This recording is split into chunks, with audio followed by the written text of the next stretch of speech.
नमस्कार छात्र छात्राओं। पिछले वीडियो में हमने देखा था रासायनिक समीकरण को संतुलित करना। रासायनिक समीकरण को संतुलित करने की जो विधि है आपको बताई थी। इसके बाद में आगे हम यदि बढ़ें तो हम देखेंगे रासायनिक अभिक्रियाएं। रासायनिक अभिक्रियाओं में नंबर 1 जो अभिक्रिया है उसका नाम है संयोजन अभिक्रिया। संयोजन बोल दो, चाहे योगात्मक अभिक्रिया बोल दो, चाहे संयुग्मन अभिक्रिया बोल दो, एक ही है तीनों। संयोजन, योगात्मक, संयुग्मन। संयोजन को हम देखेंगे, नाम से ही स्पष्ट है। संयोजन का मतलब होता है जुड़ना, जुड़ना, योग होना। योगात्मक, योग होना, जुड़ना। संयुग्मन का भी मतलब होता है दो या दो से अधिक पदार्थों का जुड़ना, अभिकारकों का जुड़ना। देखिए परिभाषा देखेंगे हम।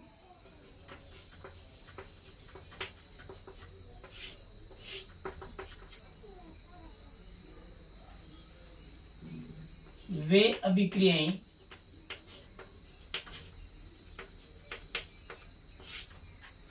जिनमें दो या दो से अधिक अभिकारक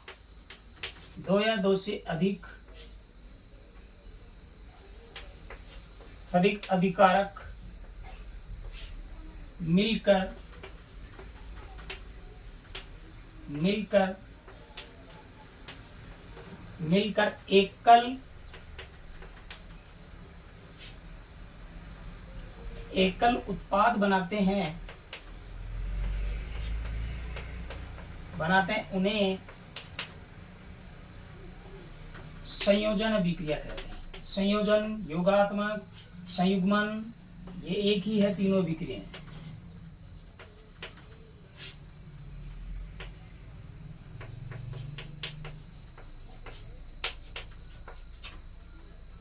समझ लीजिए दोबारा से।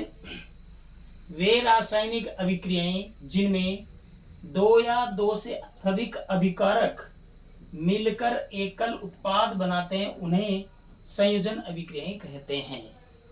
दो या दो से अधिक मिल करके एक बनाए।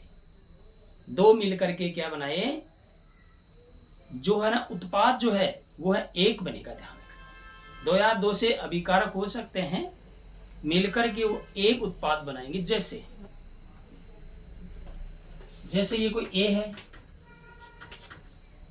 ये कोई बी है, मिल गए दोनों, मिल करके क्या बना लेंगे, मिल करके ए बी बना लेंगे। ये देखिए, दो या दो से अधिक अभिकारक मिल करके एकल उत्पाद बनाते हैं, तो इस प्रकार की अभिक्रियाएं होती है, उन्हें कहते हैं संयोजन अभिक्रियाएं, योगात्मक अभिक्रियाएं। जुड़ना सामान्य अर्थ है इसका। देखिए संयोजन अभिक्रियाओं के उदाहरण। यहां पर है hydrogen H2 plus O2 equal H2O। Hydrogen व ऑक्सीजन मिलकर के जल बनाते हैं, अर्थात दो जो है अभिकारक मिलकर के एकल उत्पाद बनाते हैं। दो या दो से अधिक अभिकारक मिलकर के एकल उत्पाद यहां पर बना रहे हैं। दूसरे में देखिए C प्लस O2, ये मिल गए दोनों, मिलकर के क्या बना रहे हैं, CO2 बना रहे हैं। अर्थात दो या दो से अधिक अभिकारक मिलकर के एकल उत्पाद एक बनेगा। यहां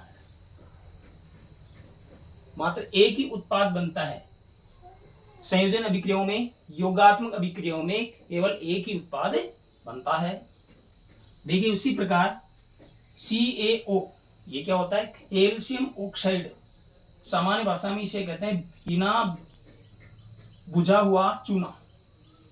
जब एक CaO की अभिक्रिया जल के साथ में होती है तो देखिए क्या प्राप्त होता है, कैल्शियम हाइड्रोक्साइड प्राप्त होता है। ये क्या है, कैल्शियम हाइड्रोक्साइड प्राप्त होता है। अर्थात दो या दो से अधिक अभिकारक मिलकर के यदि एकल उत्पाद बनाते हैं तो इस प्रकार की अभिक्रियाओं को हम कहते हैं संयोजन अभिक्रियाएं।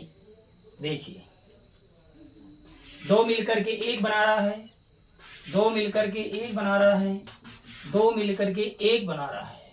तो यह क्या है? यह एक संयोजन अभिक्रिया का उदाहरण है।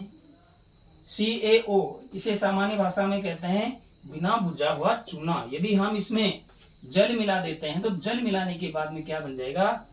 कैल्शियम हाइड्रोक्साइड बन जाएगा, अर्थात बुझा हुआ चूना प्राप्त हो जाएगा। चूना जो है बुझ जाएगा। वह इसका जो उपयोग है, यह जो रासायनिक अभिक्रिया है, इसका जो उपयोग है, हम क्या करते हैं? मकानों की दीवारें जो हैं उनके ऊपर सफेदी करने के लिए हम काम में लेते हैं। देखिए CaO क्या होता है? कैल्शियम ऑक्साइड की जल के साथ अभिक्रिया। देखेंगे सामान्य रूप में हम ये देखें तो बुझे हुए चूने का निर्माण इस प्रकार से होता है। देखेंगे हम एक पात्र लेंगे, एक बीकर लेंगे,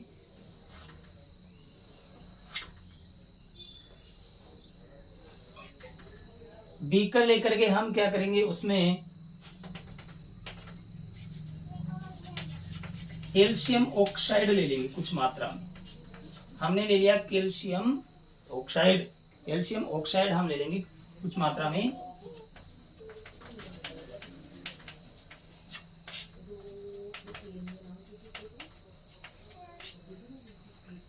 कैल्शियम ऑक्साइड लेकर के हम क्या करेंगे? इसमें धीरे धीरे जो है जल मिलाएंगे। धीरे धीरे हम क्या मिलाएंगे? जल मिलाएंगे। जल मिलाने पर हम देखेंगे कि जो पात्र है उसमें से उष्मा का उत्सर्जन होने लगा है, अर्थात जो पात्र है वह गर्म होने लग गया है। रासायनिक अभिक्रिया हुई है। तो देखिए कैल्शियम ऑक्साइड की अभिक्रिया जब जल के साथ होती है, जब क्या होती है? जल के साथ होती है। जल के साथ होती है तो क्या प्राप्त होता है? कैल्शियम ऑक्साइड की, अर्थात बिना बुझा हुआ जो चूना है उसकी अभिक्रिया जब जल के साथ में होती है तो हमें कैल्शियम हाइड्रोक्साइड प्राप्त होता है, यानी बुझा हुआ चूना प्राप्त होता है। देखिए ये क्या है? यह है बुझा हुआ चूना। बुझा हुआ चूना। वह इसका जो उपयोग क्या है? इसको हम क्या करेंगे? दीवारों पर लगा देंगे।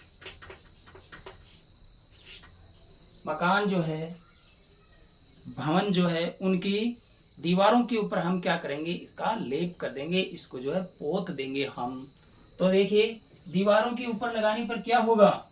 यह वायुमंडल की जो कार्बन डाइऑक्साइड है उसके साथ में अभिक्रिया करता है। देखिए क्या प्राप्त होता है?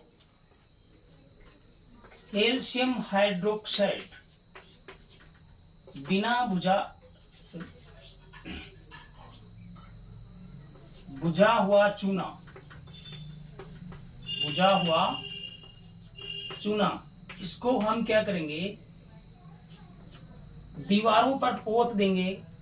उसके बाद में क्या होगा? यह धीरे धीरे जो है वायुमंडल में उपस्थित जो CO2 गैस है, जो कार्बन डाइऑक्साइड है, उसके साथ में विक्रिया करता है। क्या प्राप्त होता है? देखिए ये कैल्शियम है, CO2 है, यहां से एक ऑक्सीजन मिलकर के क्या होगा? यह बन जाएगा कैल्शियम कार्बोनेट। ये प्राप्त हो गया कैल्शियम कार्बोनेट प्राप्त हो गया अपने पास में। शेष क्या बच जाएगा? यहाँ पर दो हाइड्रोजन और एक ऑक्सीजन प्राप्त हो जाएगा, तो यह बन जाएगा H2O। देखिए कैल्शियम हाइड्रोक्साइड की अभिक्रिया जब वायुमंडल में उपस्थित CO2 के साथ में होगी तो उस समय प्राप्त होता है कैल्शियम कार्बोनेट।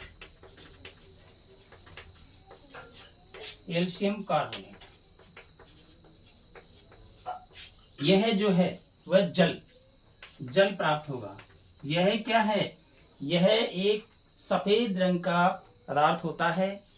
सफेदी इसी के कारण से आती है। सामान्यतः जो संगमरमर जो होता है उसका भी यही सूत्र है। देखिए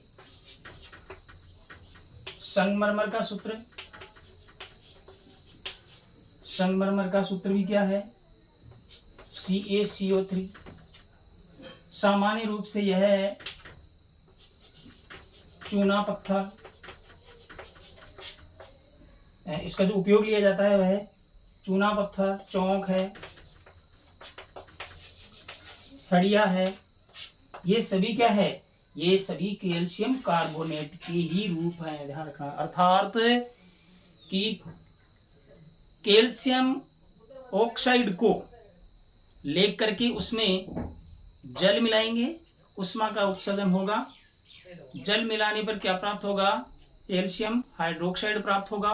कैल्शियम हाइड्रोक्साइड को जो है सफेदी के रूप में उपयोग लेते हैं, ध्यान रखना। अर्थात मकानों की जो दीवारें हैं उनके ऊपर हम क्या करते हैं, उनको उनकी जो है परत चढ़ा देते हैं, उनको हम पोत देते हैं। देने के बाद क्या होगा कि वायुमंडल के अंदर उपस्थित जो CO2 है वह कैल्शियम हाइड्रोक्साइड होगी तो क्या प्राप्त होगा, निकल जाएगा। वह जो है ऊपर वाष्प के रूप में उड़ जाएगा और कैल्शियम कार्बोनेट की सफेद रंग की जो परत है वह दीवारों के ऊपर आ जाएगी। सामान्यतः हम यदि देखें तो संगमरमर जो होता है सफेद रंग का होता है, तो संगमरमर का भी जो सूत्र होता है वह CaCO3 होता है, कैल्शियम कार्बोनेट का ही एक रूप है। उसी के साथ में चूना पत्थर है, चौंक है, खड़िया है, ये सभी क्या हैं, ये सभी जो हैं कैल्शियम कार्बोनेट के ही विभिन्न रूप हैं। मैं समझता हूं कि आपको संयोजन अभिक्रिया के बारे में संपूर्ण जानकारी प्राप्त हो चुकी है। अगले वीडियो में हम पढ़ेंगे वियोजन अभिक्रिया व विस्थापन अभिक्रिया पढ़ेंगे। आगे की जो अभिक्रिया उनके बारे में अगले वीडियो में हम जानकारी प्राप्त करेंगे। धन्यवाद।